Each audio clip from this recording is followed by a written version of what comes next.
नमस्कार, मैं सलोनी नांदे और आप देख रहे हैं केसरी उजाला न्यूज।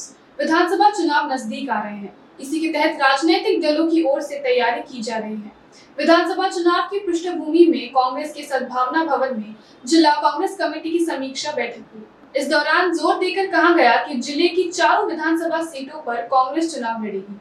बैठक में आगामी विधानसभा चुनावों को मद्देनजर रखते हुए मतदाता पंजीकरण कार्यक्रम, कुछ बूथ प्रतिनिधि सूचियां जो अभी तक प्राप्त नहीं हुई है, इन सभी की समीक्षा की गई। काम केलं अमरभाऊ असो, रणजित दादा असो, आम्ही असो किंवा अजून हिंगणघाटचे सर्व जे काँग्रेसचे नेते आहेत, सर्व जेवढे काही लोकांनी काम केलेलं आहे आणि मी आता भविष्यात सांगतो की यानंतर आम्ही लोक मिळून काँग्रेसला ह्या जिल्ह्यामध्ये जे वैभव आहे काँग्रेसचं ते मिळवून देण्याचा प्रयत्न करू।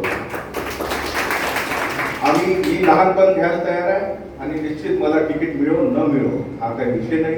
नवीन लोकांना तिकीट मिळत असेल तर काही प्रश्न नाही आहे, नवीन चेहरा दिला पाहिजे, प्रश्न नाही, परंतु नवीन चेहरा देताना सुद्धा आपण त्या गोष्टी ह्या सर्व ज्या काही गोष्टी आहे आपल्या त्याचा विचार केला पाहिजे की आपल्या ह्या विधानसभेमध्ये कोणी कोणी किती काम केलं आहे। आम्ही प्रत्येक आंदोलन, प्रत्येक काँग्रेसचा जनसंवाद मोर्चा असो कोणताही कार्यक्रम आहे आम्ही प्रत्येक वेळी मी सक्रियतेने काम केलेलं आहे आणि पुढेही मी हे ग्वाही देतो की मी रणजित दादाच्या नेतृत्वामध्ये ह्या जिल्ह्यामध्ये काम करेल, एवढंच मी आपल्याला आश्वासित करतो आणि ह्या जिल्ह्यात काँग्रेस सर्वत्र आणून एवढीच आम्ही अपेक्षा आपली म्हणजे पूर्ण करतो।